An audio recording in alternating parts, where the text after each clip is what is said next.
Anyone running ads has probably done this. You look at your ad account, you see the click-through rate isn't what you want it to be. And you think the problem is the ad.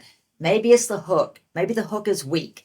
Maybe the ad budget is too low. Maybe the algorithm isn't finding the right people.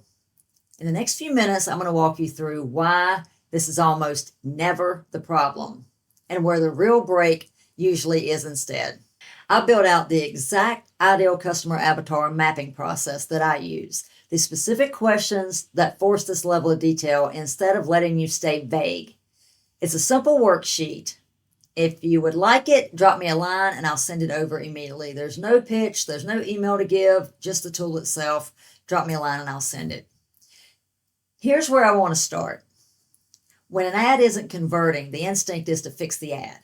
We all want to rewrite the hook. We want to test new thumbnails. We want to raise the budget because that's usually what either YouTube or Facebook is telling us to do.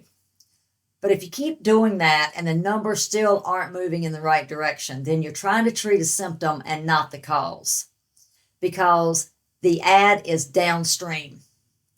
It's one of the last things that we build, not the first. And if something upstream was never nailed down, every downstream decision, like the ad, the content, the offer language, even our sales page, is going to be a little off, no matter how many times you rewrite it. So here's how to check where the break is. Ask yourself one question about the last ad. Who specifically was this written for? Not flippers, not real estate investors. The specific person, the age, what are they doing all day? What keeps them up at night? What they've already tried that didn't work. If you can't answer that in detail, if the honest answer is something closer to, well, people interested in real estate, if that's your answer, that's the upstream break. Here's the contrast that makes this obvious. An ad written for flippers has to speak in a way that's true for everyone in that category, which means it ends up speaking to no one.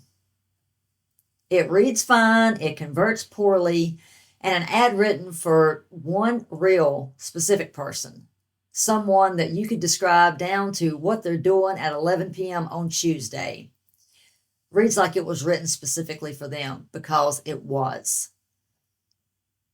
This is what mapping out the ICA does. It's not a nice thing, nice exercise to do and to have and then file it away. This is the thing that every other decision gets built on. So once you know exactly who you're talking to, not the category of a person, your content stops being generic. Your ad hooks get sharper without you even trying. And your offer language starts mirroring the exact words that the person already uses to describe their problem.